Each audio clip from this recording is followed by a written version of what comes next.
At Ed Bernstein and Associates, nothing is more important than the health and safety of our clients, staff, and community. If you've been injured or if you're a current client, as always, we're available by phone, email, or live chat to discuss your case from home. My daughter Dana fought a long battle with Crohn's disease before passing last year. Max has spent a lifetime scoring goals.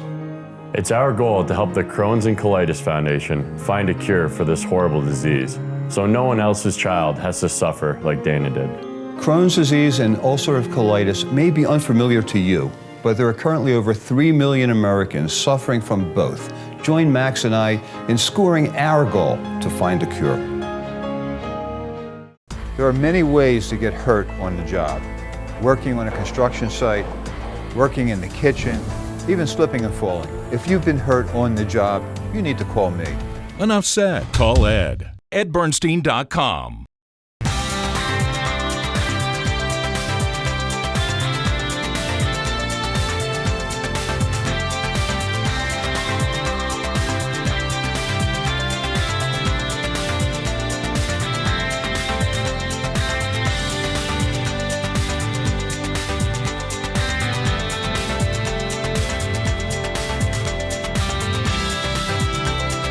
It's the Ed Bernstein Show, Home Edition. Now, here's your host, Ed Bernstein. Hi, welcome to our special Zoom presentation of the Ed Bernstein Show. And with me is United States Senator Jacky Rosen. Are you there, Jackie? I'm here welcoming you from my home in Henderson this morning. Good to see you, Ed. I guess first and foremost on everybody's mind is what is going on with the CARES Act and the Paycheck Protection Program. I know that I'll talk from my personal experience. Our bank has been very cooperative with us. We've been banking, of course, with them for 30, 40 years, and we filled out an application. I guess the application was received, approved, and now we're just kind of in a holding pattern. Is that typical or common? It is kind of a function of the number and the amount of people that are applying for the PPP or whatever the disaster loans are for small business, for individuals. Same issues with our unemployment insurance, just the volume of individuals trying to get through the pipeline for this initial money is just causing that little bit of backup. Luckily, you have a good relationship with your bank, and so I know banks are working as quickly as they can to process everything. But what I want to say overall about the CARES Act, about the first 3 packages and subsequent packages, is that we are working hard. I know all of us in the Nevada federal delegation are working hard to ensure that any resources that come to Nevada, they help our workers, our businesses, our hospitals. They guarantee that our state and local governments will have what they need going forward as we navigate through this crisis. We want to be sure we have PPE for our frontline workers, paycheck protection programs, the PPP, to keep people employed, small business disaster relief. We're doing unemployment insurance. We're doing stimulus checks.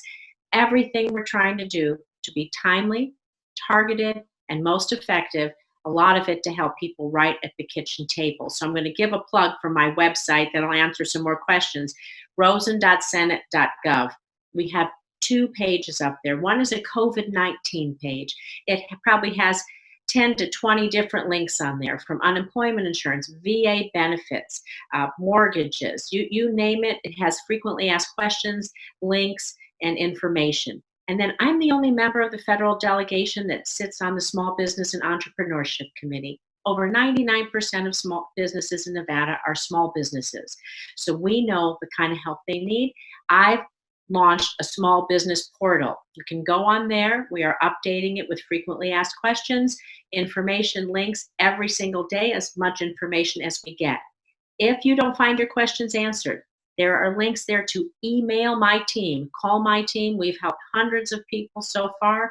We are Nevada's team. We're here to help. And I just want to give that plug so people know where to go to find resources. So thank you. And how does your office functioning in this crisis? I mean, are your staff, I assume, are acting or home working remotely? You must have staff in Washington and is doing the same, I suspect. So I can tell you that all of the staff, whether they're in Washington, Northern Nevada, Southern Nevada, everybody's working from home. A lot of our work, especially in Washington, as we work on legislation with other teams, a lot of that does happen on email, phone conversation, and conference calling just normally, because in our regular life, we do travel back and forth between Washington and our home states or home district if you're a congressperson. And so we're used to that a lot in Washington. We've, of course, had to amplify that for everything, but we're doing fine.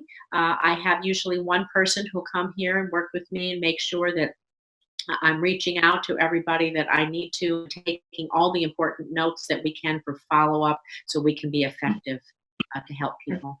And how does voting work for you? Well, we haven't approved remote voting, so we're going to have to vote in person. Right now, we're scheduled to go back on May 4th, which is a couple of weeks.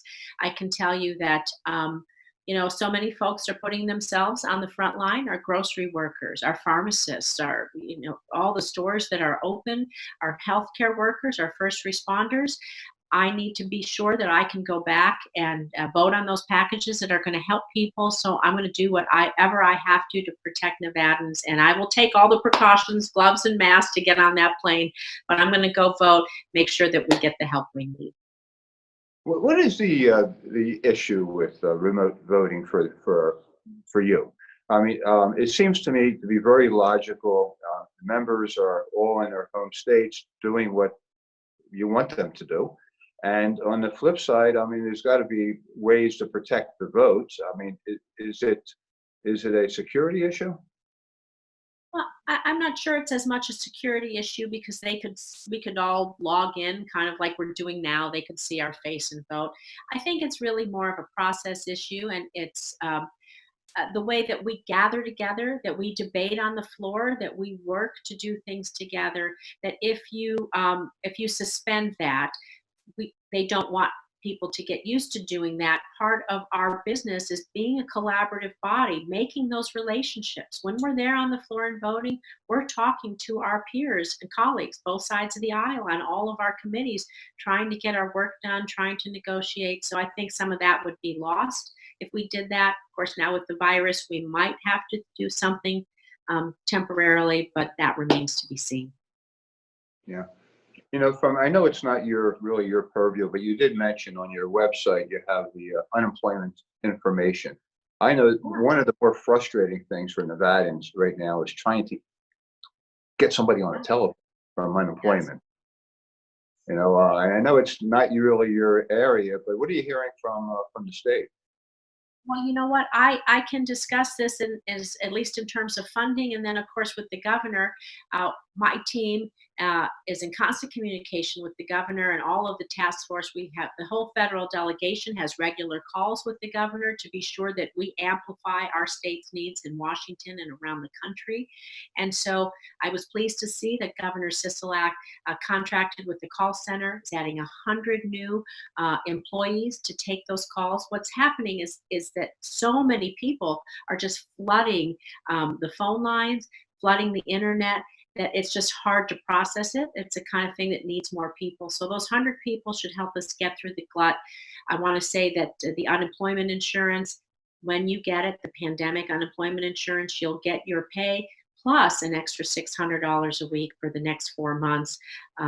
It was meant to help people right at the kitchen table buy those extra groceries so they can stay in and stay safe, to make sure they're taking care of their bills. That was our primary focus, and we're going to work through that backlog. Right. So it sounds like there's going to be some relief shortly when those 100 new staff members get trained and on board. Yeah. Let me ask you about our gaming industry, because they weren't really specified in the original CARES Act. And is there a question now on whether or not they are in fact covered, and what are we doing to get them covered? Well, there were old regulations on the books that restricted gaming from getting particular kinds of loans if they received more than 1/3 of their revenue from gaming. It was never our intent in any of this pandemic relief to exclude any businesses that were interrupted because of the crisis, which is pretty much every business across America. So we can't let the Small Business Administration or anyone else pick winners and losers. Just yesterday, they came out with a ruling saying if you made less than 50% of your revenue through gaming, you could qualify for some of this disaster relief.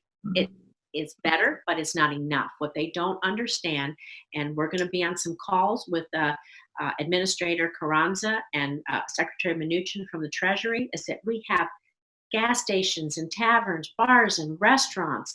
We have gaming equipment manufacturers, slot machine repair people. They make their revenue through this, and it impacts our state, hundreds of thousands of jobs, nearly 400,000 jobs across America involved in gaming in some way. And this is the backbone of our community. We can't let it go under. They can't pick winners and losers, and we're going to fight to have all restrictions removed. That's terrific. That is the lifeline of who we are here. And you would think with, at least the president has some background in the casino world, you'd think he would understand that. Well, I can tell you I'm going to, we have calls set up with Treasury and the Small Business Administration, again, to tell them that they cannot pick winners and losers in this area, that everything rests, not everything, but a backbone of our economy in Nevada and other places rests on this, and I'm not going to rest till they remove all restrictions. I was following you on Twitter, and the other day you were mentioning that you had, let me write it down, 14,000 emails last week. Senator, did you read 14,000 emails? Well, I have to tell you, I have a large staff between like all senators, between the two state offices in Washington. And so we have been fielding, normally we get about 1,000 or so emails a week. We've been fielding and going through those, sending them to different issue areas, trying to prioritize them. If they're unemployment questions, we have lots of FAQ sheets. We're sending them out. I've actually called a few people. We try to pick some people out. I call people or write them notes regularly from my normal correspondence. We're hoping that as some of this backlog gets processed, like the paycheck protection or the unemployment, this initial backlog, some of that will settle back down. And as we move forward to protect the people that might have fallen through the cracks. But yeah, it's an awful lot. And my team's working around the clock. I can tell you that. They're fantastic. Yeah, look, it looks like, time is, as they say, keeps slipping into the future. And before you know it, we're going to have a primary here in Nevada. Different than what we just had. Yes. And, in Nevada, it seems like, we've done pretty well with mail-in and absentee ballots and early voting for a lot of years. What do you foresee this year? Well, I think they're going to try to build that up more in the primary. I think that in our Democratic caucus, certainly in the Senate, we've been talking a lot about voting rights, voting issues, how we move forward to November with secure elections, protected elections, and the ability to for everyone to vote. We want to remove as many restrictions as we can. It's a great thing about our country that everyone has that ability to vote, and every vote should count. And so I believe over 35 states already have pretty robust mail-in voting for their primaries, general elections, and what have you. I think we're going to have to start looking at that in case we have more hotspots or different issues as we move forward through this pandemic. And I think it's an easy way for everyone's vote to count. It's really important, and we're going to fight for that election security. Look, it is really important, but it seems to me it really comes down to politics. I mean, there is it seems that the Democrats feel that the more people that vote, the more advantageous it is for Democrats, and the Republicans feel the contrary to that. And it seems that a lot of these states are divided, blue-red states on those party lines. Well, I can tell you can look at a state like Florida that has a really robust mail-in vote program that has 2 Republican senators and a Republican governor. So they need to really think about what they're saying and how that's implemented, because not having people voting overall is not a good thing. It's not what was intended when we founded this country, and we need to be sure that we make voter access as equitable and fair and equitable, easy as possible. And places like Florida, they're Republican states. They don't want to give up their vote by mail, I'm Right. sure. Now that the Democrats have a presumed presidential candidate, are you happy that that part of the process is over and now you can move forward with the candidate? Yes, I think that it's great because what it allows us to do is coalesce around one person and begin to build that national platform. And then as Vice President Biden, as he goes around, as he has been doing to each state, he can hear about excuse me, he can hear about our needs, what's important, different issues maybe out west than there are in Maine, may have other issues that we don't have in Nevada. But as he goes around the country, he hears the common threads, he can build upon those. He hears about different problems, issues, challenges, and opportunities around the country. We can build platforms and show people how we can inspire our country, how we're better when we have platforms for people to succeed. I think that America's at its best when we have the most opportunity and when we can expand education, when we can expand broadband, when we increase our healthcare system, when we do all these things to give people platforms for success, then that's when America is at its best and when we achieve the most. And so I'm excited to welcome Vice President Biden back to Nevada. He knows our issues well, but we'll be sure to keep him in the loop of what we need here. Yeah, one of my concerns for this upcoming primary are not candidates, but the state candidates.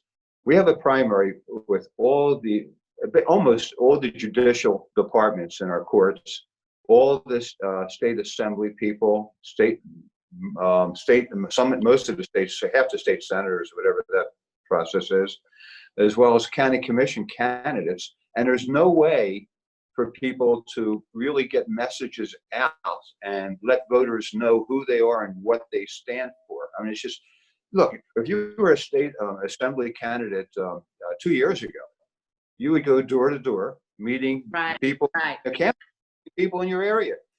That doesn't happen anymore. I mean, do you have any advice for those candidates? Well, I have some advice. I think that as much as if they can, we're going to have to maybe group together those candidates who have nearby districts or similar messages where they can use mailing and they can all be on one mailer so they can consolidate and talk about the group of assemblymen or a group of candidates if they want to do that. Of course, we have the internet. Facebook, Twitter, Instagram, Snapchat, you name it, whatever people want to be on. Teletown halls are a very good way to do things. They can try to invite people to Zoom. We're going to have to try to use other tools in our toolbox right now, but I do think that it's important that perhaps they can consolidate with folks to either maybe get on radio or mailing, do some of those things because their effort together, they can pool their resources and streamline that and be effective. I know you mentioned you're going back to Washington to potentially on May 4th to vote. That involves flying, involves going to the airport. I was surprised to learn we had 28 airports in Nevada. Is that correct?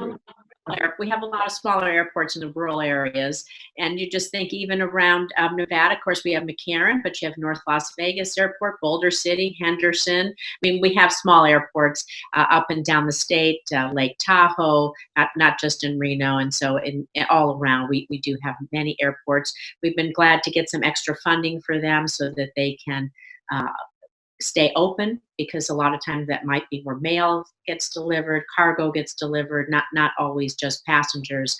So medicine gets delivered. We need to be sure that we keep those open. Right, and that was one of those issues that you had to, I guess, negotiate to get some additional money for the airports. Yes. I mean, a lot of these things I hadn't thought of when you did the initial bill. I mean, I don't think that when you think about a pandemic, This is happening not just in Nevada, not just to the United States, but every person on the planet. And so normally you might have a disaster, you have a hurricane, a flood, a tornado, an earthquake. It's happening to a region, to a particular area, and other resources can flood over and help them. But when it's happening in this way, so quickly, so deadly, that you try to put out what you see as a top line first, and then fill in the gaps where you need to, and continue to plug that. As we go forward, that's going to become more apparent. And I know that we want to do all of that. Like I said, our help has to be timely. It has to be targeted in order to be effective for people, for their health and safety, for their economic prosperity going forward. And then we have to talk about things about the healthcare divide, the digital divide, a lot of things that this pandemic has exposed that we need to invest in to be sure that we're prepared in the future in so many ways. Just devastating what's been happening to our nursing homes. And I was just, I don't know what we can do about it. I mean, are there any ideas floating? How do we make them safer? How do we fix this in the future so infections are not running rampant through nursing homes? Well, I think that there are a lot of folks in the medical community talking about this. Of course, people in nursing homes are among some of the most elderly, not always elderly, but most sick, need the most care. And it's different than assisted living, where you're kind of in a small apartment and you just need medication care and you have this social connections because you can't drive or do certain things. When you're in a nursing home, you oftentimes need the higher level of medical care. You're the most sick. And so that lends itself to people being the most vulnerable. And I know that I've been on conference calls with many folks who not just work in nursing homes and assisted living, but also manage and own them. They're trying to figure out what they do going forward. We've never seen anything like this. So the level of infection control that has to change, we're just going to have to be more robust. And right now, we're still in a little bit of a reactive mode as this virus is hitting all of us quickly. Soon, we're going to be turning into that proactive mode. How do we prepare, prevent, and plan, prepare for the future? That's what people are starting to think about, so this doesn't happen to them again. Yeah. During the course of this virus, we've also had our census due. Yeah. Has that been a disaster? Well, I don't know if it's been a disaster, but it's probably, it shouldn't be low on the list. But of course, first on the list is first of all, your health, everyone's health and safety of themselves, their family, the ones they love, and their economic security. So although many folks have filled it out online, and normally we have this robust push for that, that's probably getting lost a little bit in all of the other messaging that needs to go out right now. And then we also fill in with those door-to-door canvassers to get more detailed information or fill in. We're not able to do that right now. I think we're asking for an extension for a few months so that we can do it. It's important we get a good census because that's how we choose the districting in our states for congressional offices. It is also how funding from the federal level is given across the country proportionally based on needs within the state. And so it's important that we get a good count everywhere in order for us to have the resources for the next 10 years that our state, well, every state will need going forward. So if somebody is not computer savvy, they can always return it. There's a written form you can return, and there's a way to also telephone, I believe. Pardon me? I think there's also a way to report it on telephone. That's the census. Oh. You call in. Yeah. Yeah. Jacky, what's a day in your life like now? I mean, it's it's not like you're in Washington and sitting in your office and going through bills and voting and meeting with constituents. You can't do any of that. So what is your day like? Well, my day, actually, I'm working a full day every single day. So of course they're 3 hours ahead in Washington. So by the time I get up about 6 o'clock in the morning, I get up early to prepare like I always do. I have all the information coming to me from Washington. I can tell you my team in Washington, we're working, every one of our committees, our Commerce Committee, working on what are the needs for particularly broadband, rural broadband, expanded data mapping. On our Health Committee, Health, Education, Labor, and Pensions, what are the things we want in the bills? So my Washington teams, we're all working with the other Senate offices trying to negotiate future packages. And then some of the other legislation we know is going to happen for defense, for education, just things going forward in the future. So they're working a full day. I start my day early, and then about 9 o'clock, everybody comes. Well, I have one person, designated person, who comes here. I've set up a home office, and we either conferencing, doing things, trying to get information out, either with interviews. We're doing a lot of roundtables with our chambers of commerce, with our faith leaders, with our labor leaders, with the home builders, nursing homes, healthcare, union, you name it. We're Catherine Cortez Masto and I trying to do a lot of those together to find out what their issues are, and we're just doing all of it. So I'm working a very full day. It's just sitting here, as you see, in my home, and papers kind of spread everywhere, but working at 9 to 6 every day at least.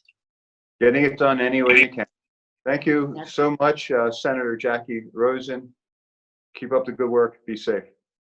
Thank you. You too. Thank you. I love Bye-bye. you and your family. Thank you for tuning in with our Zoom with Senator Jacky Rosen. We're going to have Congressman Steve Horsford on next week. We're going to try to do some of these Zoom TV shows to get some of these, particularly some of the candidates that are going to be running, that I mentioned, they're going to be running in the primary in June. We're going to try to get them on as well, so you can learn who they are and know about some of the issues. Meanwhile, stay healthy. I've been walking. Never did it before. Always works out. Now I'm walking 5 miles. So my legs are saying thank you. I got a nice little suntan for being outside walking. Weather's been beautiful. We are really lucky here in Las Vegas to have this incredible weather, while others are struggling in some really cold and rainy climate. Keep the faith. Wear the mask. Wear the gloves. See you next week, Ed Bernstein Show.